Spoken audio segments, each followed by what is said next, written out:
The first time I encountered him, I didn't know his name. It was just another case, just another body that needed to be examined, classified, and filed away. I'd seen my fair share of deaths, the kind that bore the hallmarks of violence, sickness, or age. But there are those that defy explanation, the ones that gnaw at the edges of your mind long after you've closed the case file. I'm a forensic pathologist. My job is to understand the why behind death, to give a definitive answer when others are left in the dark. But sometimes, even we are left with more questions than answers. He was found in a cramped apartment on the 3rd floor of a building that smelled faintly of mildew and stale cigarettes. A tenant, a neighbor, had called the police after no one had seen him for a few days. The usual protocols were followed. The paramedics arrived first, checking the pulse, but there was nothing. No signs of struggle, no obvious wounds. Just a middle-aged man, lying face up on the floor of his living room, eyes half open, as if he'd been staring at something before the world simply stopped for him. When the officers arrived, they called it an unattended death, the kind we see all too often in this line of work. They were looking for anything that might point them in the right direction. But there was nothing. No heart attack, no stroke, no drugs or alcohol in his system. Just an eerie stillness that settled over his body like a second skin. The blood, though it was the blood that drew me in.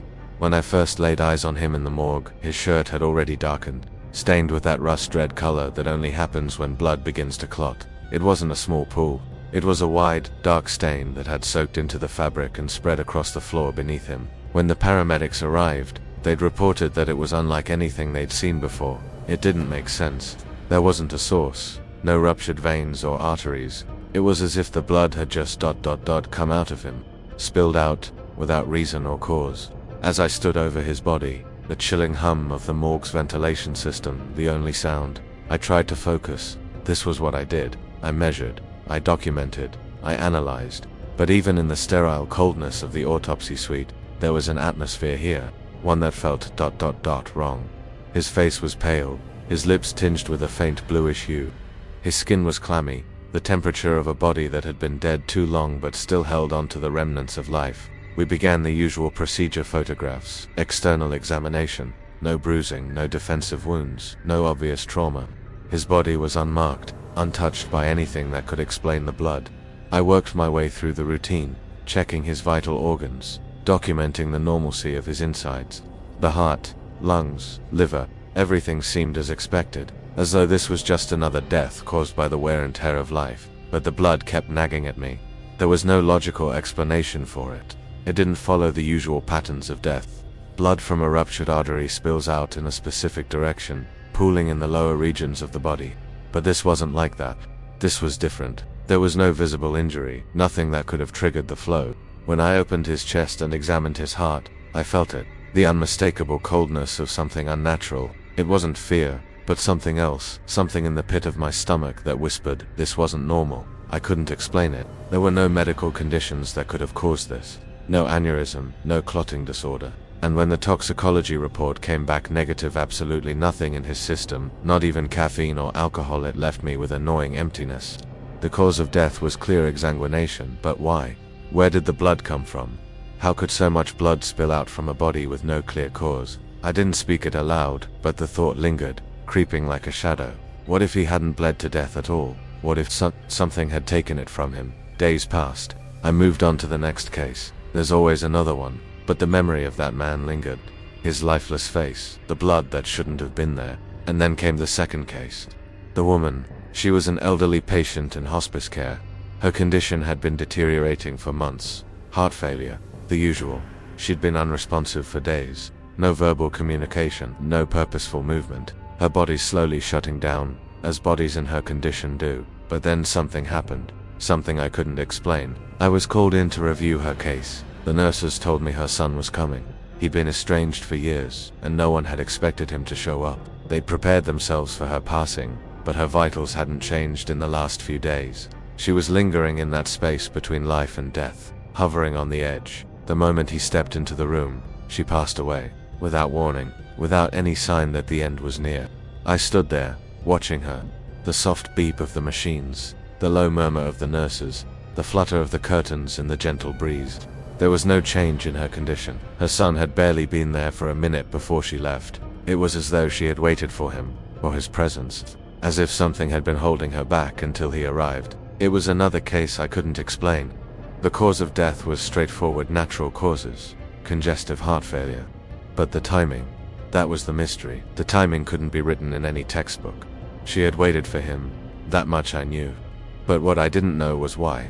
As I walked out of the hospice that day, I couldn't shake the feeling that these two cases, these two unexplained deaths were connected. Something had changed inside me. A sense of unease had taken root, an unsettling feeling that the answers I sought weren't always going to be found in the science. I'd seen a lot in my career, things that made sense, and things that didn't. But this was something else, something I couldn't explain. Some nights, when I'm alone in the morgue, I think about those two. The man who bled without a cause, the woman who waited until her son arrived, and I wonder if there's something more to death than just the science of it. Something darker, something hidden beneath the surface. I still don't have the answers, and I doubt I ever will.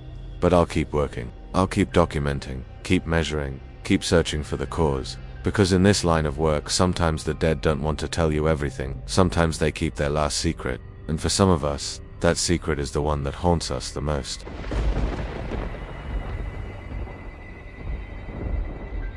The phone call came late in the evening. The kind of call I knew would lead me down a path that wouldn't end neatly. It's always those calls, the ones that come without warning, without an explanation. A man had been found in a hotel room, alone, in his late 30s. No obvious signs of injury. The report mentioned a strange atmosphere in the room. It was a red flag, something that never fails to catch my attention. It's like the beginning of a puzzle with pieces that don't quite fit. I arrived at the scene, the sterile air of the hotel hallway, thick with the smell of cheap carpet and air freshener. The door to the room was ajar, a security guard standing just outside, his face unreadable. Inside, it looked like any other hotel room, a bed made up neatly, an untouched glass of water on the nightstand. But the man lying in the center of the bed was different. He wasn't just dead. There was something off about the way he was positioned, like he had been placed there intentionally, but not in the way you'd expect. His body was perfectly still, his arms at his sides, hands open and relaxed, as if he had simply fallen asleep and never woken up. No signs of violence, no blood, no bruising, no obvious wounds. Just the stillness of death, the quiet of the room broken only by the faint hum of the overhead light. I leaned closer, studying his face. He was pale, his lips tinged with the slightest shade of blue. His eyes, though, were what caught my attention. His pupils were dilated, unnaturally so, as though he had been startled, perhaps frightened in the moments before his death. That was a red flag in itself. I've seen my share of deaths, and I know what to expect when the body is left in peace. But this was different. There was something unsettling about it. The medical examiner on scene didn't have much to offer. No signs of foul play, she said. No obvious trauma. He's just gone. I had her take the body to the morgue, but something kept gnawing at me. There was a feeling in the pit of my stomach, something I couldn't explain, that this case wasn't as simple as it appeared. Something was missing. Back at the morgue, I stood over the man's body, the cold metallic smell of the room surrounding me. I had the usual setup. The autopsy team, a photographer to document the scene, and a technician who would handle the more technical aspects. But there was no rhythm to this, no predictable steps. I couldn't focus, not fully, because I knew something wasn't right. My mind kept drifting back to the odd way his body had been positioned, to his wide eyes, his dilated pupils. I had to know what happened. I started with the external examination. Nothing unusual, no signs of trauma. His skin was smooth, almost too smooth for someone his age. The blood had settled in his lower body, but that wasn't uncommon. The heart and lungs were normal, nothing that would have caused an instant death. But then I cut into his chest, made the Y incision, and as I opened him up, I found it. There, nestled behind his ribs, was something that shouldn't have been there. A tiny, almost imperceptible puncture wound in his diaphragm. It was so small it could have been overlooked by anyone else, but I saw it. I traced the hole with the edge of my scalpel. The tissue around it was strange, slightly discolored, as if something had been injected into his body. Not a drug, not a poison, but something that had altered the way his organs were functioning. I stopped for a moment, letting the weight of what I was seeing sink in. The blood loss was minimal, but the puncture, that's what had killed him. It wasn't a natural death. It wasn't a heart attack or an aneurysm. Something had pierced his body in a way I couldn't explain, and there was no way to tell what it was.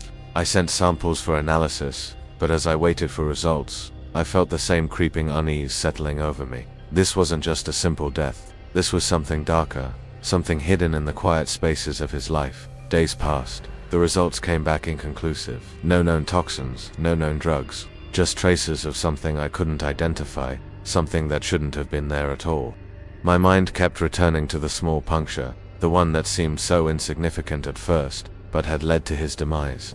I started digging into the man's life. He was a businessman, nothing special.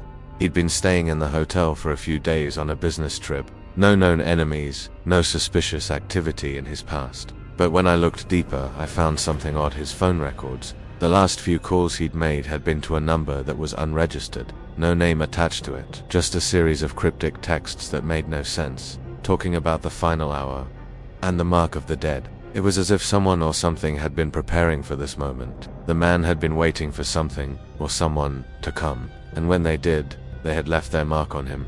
I had the phone records sent to law enforcement, but the number led nowhere.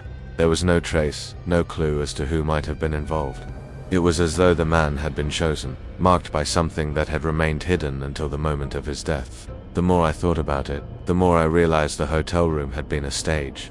Everything in that room, the placement of the body, the strange puncture, the cryptic messages, was deliberate. It had all been orchestrated. But why? I began to question everything I thought I knew. Was it a murder, a ritual, or was it something else entirely? I couldn't ignore the feeling that I was being watched, that somehow, something was observing me as I worked to uncover the truth. Then the nightmares started. Every night, the same dream, a figure in a dark coat, standing in a hotel room, its face obscured by shadows. And every time, the figure would turn to me, its eyes gleaming with recognition, as if it knew me, as if it had been waiting for me. The investigation came to an abrupt end, officially labeled as an undetermined death, but deep down, I knew it wasn't over. There was more to this, something I wasn't meant to understand, something that would continue to haunt me, even after the case was closed. It's been months now, but the feeling hasn't gone away. The man's body may have been laid to rest, but I know this. Sometimes, the dead don't stay silent. Sometimes, they leave behind whispers that echo long after they've gone.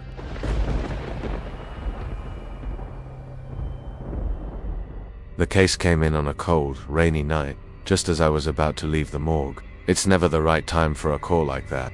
The body of a young woman, late 20s, found in a dark alley behind a diner. No signs of trauma, no obvious cause of death.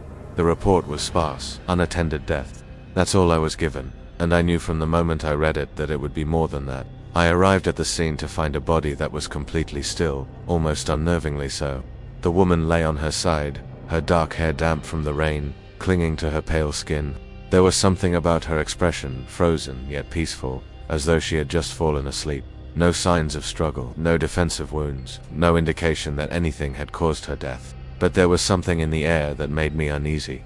The alley was quiet, too quiet. The distant hum of traffic felt like an intrusion. The only sound was the faint drip of rainwater running down the gutter. I stood over her body, feeling the familiar pulse of professional detachment. It was the only way to get through a case like this. But even so, I couldn't shake the feeling that there was more here. There was something wrong about the way she looked. The first thing I did was check her pulse. Nothing, of course. The classic signs: no wounds, no blood, no obvious causes of death. Just the stillness. Her eyes were half-lidded, the skin of her face cold to the touch. I glanced down at the ground next to her, expecting to see some clue, something that would explain this death. But nothing stood out. The paramedics had reported no obvious injuries, but I had to know for sure. I directed the team to bring her to the morgue. I walked into the sterile silence of the autopsy room, the familiar scent of disinfectant heavy in the air. The low hum of the fluorescent lights was almost too much to bear. I began the procedure, making my usual notes, checking for any obvious signs of injury. Her skin was cool but not cold, still retaining a faint warmth from the hours she'd been in the alley. Her body was well maintained, no signs of recent trauma, no bruises, no lacerations. But something about her, something in the way she was positioned, unnerved me. I couldn't place it, but there was an unnatural stillness to her posture, like she had been placed there. Her limbs didn't show any signs of rigor mortis, no stiffness, nothing to suggest she'd been dead long. As I continued the external examination, I noticed something I couldn't explain, a faint, almost imperceptible pattern on her neck. I leaned in closer, running my fingers over the skin. The mark was subtle, two distinct crescent-shaped impressions, as if someone had gently pressed into her skin with their thumbs. I froze. It wasn't a bruise. It wasn't caused by any kind of violent force. It was something different, something strange. I ordered a deeper examination, and when I opened her chest, I found nothing. The organs were normal, her heart intact, lungs healthy. There was no bleeding in her body, no evidence of anything that could have caused sudden death. I checked her blood pressure, her heart rate, everything I could think of, but again, nothing. It was as though her body simply decided to stop working, without warning. I stared at her for a long time, my gloves resting lightly on the steel table. A feeling of dread settled over me. I've seen a lot in this job, but this was different. The quiet of the room felt oppressive, as if it was holding its breath, waiting for something. I had the toxicology results rushed, but the results came back clean. No drugs, no alcohol, no poisons. It didn't make sense. The autopsy should have answered my questions, but it only gave me more. The strange mark on her neck stayed with me. I couldn't ignore it, couldn't stop thinking about it. As I reviewed her personal records, I found she had been living a quiet life, with no criminal record, no history of mental illness, no known enemies. She had no reason to end up dead in an alley. There was no sign that she had been involved in anything suspicious. Days went by, but the case wouldn't leave me. The unanswered questions gnawed at me. What had caused her to die? What had caused those marks on her neck? Then, one evening, I received another report. A woman, the same age, had died under eerily similar circumstances. No injuries, no obvious signs of trauma, but there was the same strange mark on her neck. The same crescent-shaped impressions. I felt the hairs on the back of my neck stand up. It was impossible for this to be a coincidence. These deaths weren't random. They were connected. But how? I began to dig deeper into the second woman's life, and found something unexpected. She had worked in the same diner where the first woman had been found. The two had even interacted at some point. It wasn't much, but it was enough to keep me searching. I visited the diner, hoping to find some clue, something that might connect these two women. The atmosphere in the diner was strangely tense, though no one could explain why. The staff looked nervous, as if they were afraid of being asked the wrong questions. But then, a cook in the back pulled me aside. He whispered to me in a voice barely audible over the clattering of dishes. "There's been talk," he said, glancing nervously over his shoulder. "Some of the staff, they've seen something in the alley, something that looks like a person, but it's not. It moves differently." I stared at him, my heart racing. "What do you mean it moves differently?" He lowered his voice further, glancing at the others in the kitchen. "It's not human. I don't think it watches them. It ... it takes them. I don't know. I don't know what it is, but they said it's been coming for months now, after dark." I tried to calm him, but he wouldn't say more. His eyes were wide with fear, and I realized he wasn't lying. There was something he knew, something that scared him more than death itself. I returned to the morgue that night, my mind racing with the unsettling words of the cook. I began to review the case files again, trying to find anything that would explain what had happened. And then I saw it. The pattern, the crescent-shaped marks, the strange, eerie stillness of their bodies. And for the first time in my career, I felt a chill down my spine. This wasn't just a case of sudden death. This was something else, something dark, something that could not be explained by science or logic. The dead woman had been marked, chosen perhaps, by something that didn't belong. And in the pit of my stomach, I realized that whatever it was still out there, and it was coming for more.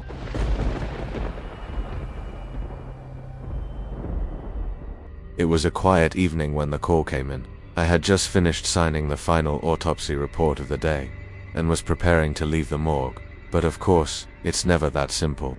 The dead always seem to demand attention at the most inconvenient times.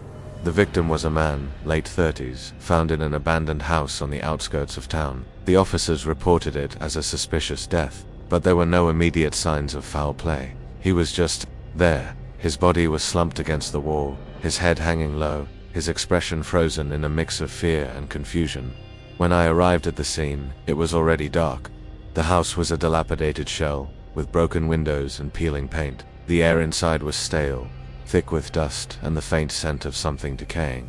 The man's body lay in the center of the living room, his clothes simple but well worn. He looked like someone who had lived hard, someone who had seen too much, but had somehow survived it all. I couldn't make sense of it. The way he was positioned, slumped against the wall, his hands resting limply in his lap, didn't feel right. It was as if he'd been placed there. But by who and why? There were no signs of a struggle, no blood, no wounds, just a man, dead, in an empty house, like so many others I had seen. The paramedics had already done their part, confirming the lack of obvious trauma or injury. But as I stood there, I felt something shift in the air, something heavy, like an invisible weight pressing down on the room. There was an eerie stillness about it that I couldn't ignore. It was the kind of stillness that you feel deep in your bones, a kind of tension that you can't shake, no matter how hard you try. When they brought the body into the morgue, I began the usual procedures: external examination, photographs, a basic look for any sign of injury, but there was nothing. His skin was pale, his lips a faint shade of blue, his pupils dilated. His eyes, though, were what bothered me the most. They weren't just empty, they were wide open, as though he had died mid-blink, the fear still caught in them. There was no way to explain it, but I could feel his presence in the room. It was like he was still there, watching me, waiting for something. The more I examined the body, the more the strange feeling settled over me. His veins were unnaturally dark, like his blood had congealed long before his time.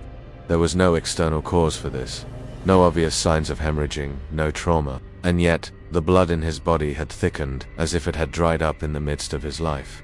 This wasn't a natural death. There was something wrong with the way his body was reacting. I continued the dissection, hoping to find something, anything that would make sense of it. I opened his chest, examined his organs, tested for any toxins or poisons. The usual tests came back negative. No drugs, no alcohol, nothing to explain the sudden cessation of his life. But there was something strange about his heart. It had a dark, almost shadowy mark on it, something I had never seen before. It wasn't a clot, and it wasn't a bruise. It was a symbol, etched into the muscle itself, like a brand. The tissue around it was strangely cold, and the edges of the mark seemed to shimmer in the dim light of the morgue. I took a step back, unable to explain it. It didn't belong there.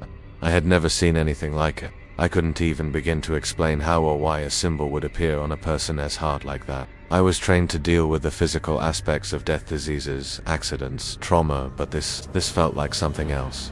The more I stared at the mark, the more I felt the hair on the back of my neck rise. Something about it felt ancient. It wasn't a symbol from any known culture or religion. It was something older, something primal. But it wasn't just the mark itself. It was the way it seemed to pulse, faintly, as if it were alive. I couldn't explain it, and I didn't want to. I documented everything, but there was no way I could offer any kind of logical explanation.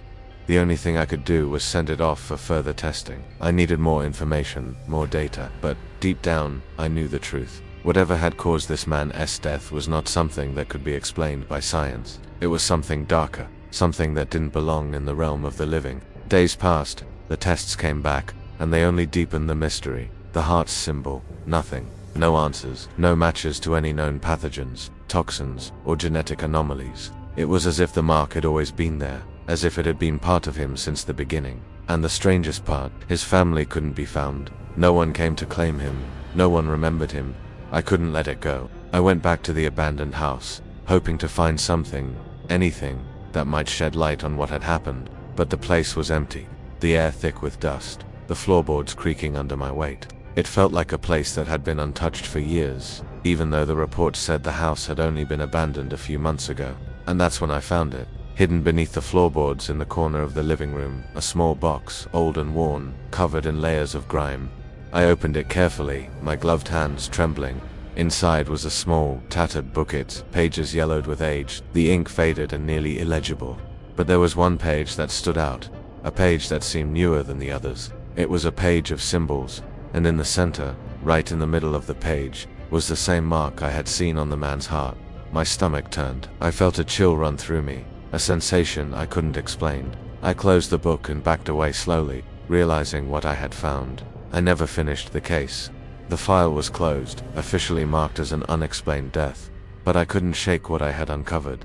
The symbol, the book, the man's death. It was all connected somehow, but I could never find the answers I needed. I still think about him, the man whose death left no explanation, the man whose heart bore a mark that was older than time itself. Sometimes, late at night, I find myself staring at that symbol, wondering if it's still out there, waiting to claim someone else. Because I know this for certain, once it chooses you, it doesn't let go.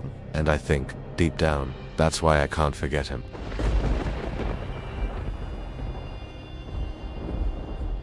I'd been working at the morgue for years, and I thought I had seen everything. The dead, in all their forms, have a way of teaching you about life, how to observe without judgment, how to separate emotion from duty. But every so often, something happens that challenges everything you know. This case was one of those. The phone call came at 2 a.m., a time when most people are asleep, dreaming, unaware of the dark things that happen in the quiet hours. The voice on the other end was calm, detached, but there was something in it that set my nerves on edge. A woman had been found in an abandoned warehouse on the outskirts of town. No one had heard from her in days, and the police thought it was just another overdose or a suicide. When I arrived, the warehouse was cold, damp. The air was thick with the smell of mildew and old wood, the scent of decay slowly creeping into every corner. It was an old industrial space, the kind you'd expect to find abandoned, forgotten by time and left to the elements. The body was found in a back corner, her limbs awkwardly sprawled out, her face frozen in a look of horror. She couldn't have been more than 25, maybe younger. Her clothes were simple, just a faded jacket and jeans, but what caught my attention was the way she had died. There was no blood, no visible injury, no signs of trauma. She wasn't bruised or beaten, she was just dead. Her eyes were wide open, fixed in a stare that seemed to pierce right through me. I've seen a lot of corpses in my time, but there's something about eyes that are still open, still full of life, that gets under your skin. It wasn't just the physical presence of the body that unsettled me. It was the way she looked, as though she had died mid-thought, mid-breath, her mind still clinging to something, some kind of terror that had taken hold of her in her final moments. The police hadn't found anything of significance in the warehouse. No signs of struggle, no indication of what had happened to her. Her body was cold, stiff, classic signs of rigor mortis, but there was something about her that didn't fit. It was as though her death had been unnatural, like she had been waiting for something before it happened. Back at the morgue, I began the usual procedure. I started with the external examination, checking for wounds, signs of poisoning, anything that could explain her death. Her skin was pale, almost translucent, and her limbs were stiff. She had a faint, almost imperceptible bruise on her wrist, nothing major, but that was it. No cuts, no abrasions. I checked for needle marks, toxins, anything that could have caused her sudden death, but there was nothing. I moved on to the internal examination, dissecting her chest and abdomen, looking for clues. The organs were all intact, healthy, no obvious signs of disease. Her heart was normal. Her lungs, though slightly congested, were healthy. There was no damage, no reason for her to be dead. She shouldn't have died. But then I found it, a small round mark on the back of her neck, hidden beneath her hairline. It was faint, almost invisible in the dim light of the morgue. At first, I thought it was just a mole or some kind of birthmark, but as I leaned in closer, I realized it wasn't. It was a puncture wound, a tiny, precise hole in her skin, no larger than a pinprick. I froze, my breath catching in my chest. There was no reason for a puncture wound to be there, no logical explanation. It was so small, so specific, that it didn't look accidental. It looked deliberate. I examined the wound carefully, trying to discern if it could have been caused by a needle, a fang, or some other foreign object. But there was no swelling, no sign of infection. The tissue around it was healthy, undisturbed. It was as though the wound had simply appeared. I immediately ordered a tox screen, hoping to find some kind of answer, but the results came back negative. No drugs, no poisons, nothing that could explain her death. That's when the dreams started. I couldn't get her out of my head. Every time I closed my eyes, I saw her face frozen in that same expression of terror, her wide, unblinking eyes staring into mine, begging for something, for release, for understanding.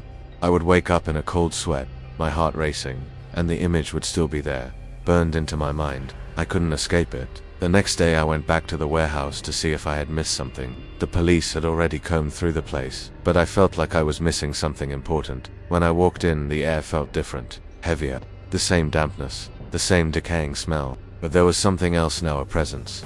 I could almost feel it, pressing in on me from all sides. I went to the corner where the body had been found, and that's when I saw it, a symbol etched into the floorboards. It wasn't deep, but it was there, hidden beneath layers of dust and grime. It was a circular pattern, with sharp, jagged lines running through it, almost like a sigil. It was the kind of thing you'd see in old occult texts, the kind of symbol that shouldn't exist in a place like this. I ran my fingers over it, feeling a coldness radiate from the marks. It felt like something ancient, something that had been here for longer than the warehouse itself. The air around me grew thick, and the feeling of being watched returned, stronger than before. I took a step back, my heart pounding in my chest, and I heard something, the faintest whisper coming from the shadows. It was a voice, too quiet to understand, but it was there. It wasn't a voice I recognized, but somehow, I knew it was hers. The woman from the morgue. She was still here, still lingering, trapped in this place. I left the warehouse quickly, my hands shaking, my mind racing. I didn't know what I had uncovered, but I knew I couldn't ignore it. The mark on her neck, the symbol on the floor, the whispering voice. There was something dark at play here, something I couldn't explain. Back at the morgue, I couldn't focus. I couldn't stop thinking about the case, about her, about the feeling that there was more to this death than anyone could understand. I spent hours going through old case files, looking for any link, anything that might explain what had happened. And then I found it. A similar case, from years ago. A man found dead in an abandoned building. No wounds, no signs of trauma. A small puncture wound on his neck. The same mark, the same symbol, etched into the floor, the same whispers. I realized with horror that these deaths weren't random. They were part of something much bigger. A pattern, something ancient, something that had been waiting, lurking in the shadows, and it was only a matter of time before it came for more. I filed my report, but deep down, I knew the truth. This wasn't just a case of an unexplained death. This was something much darker, something that had been buried, waiting for someone to uncover it. And now that I had, I wasn't sure if I'd ever escape it. I can still hear her whispering sometimes, in the silence of the morgue, in the dark of night, and I know, deep down, that the dead never really leave. Not all of them. Some of them linger, and some of them, they wait. Thank you all for joining me on these journeys. Your support means everything, and I love reading your reactions and personal experiences in the comments. If these stories kept you on the edge of your seat or gave you chills, please hit that like button and consider subscribing for more haunting stories. Have you ever experienced something similar, or perhaps you have your own unexplainable story to share? I'd love to hear your thoughts in the comments below. Each of your stories adds another layer to our growing community of horror enthusiasts. And if you think someone else might enjoy a good scare, don't forget to share this video with them. Stay tuned for more spine-chilling stories. And remember, sometimes the scariest tales are the ones that could happen to any of us. Thank you again for watching, and I'll see you in the next video, if you dare.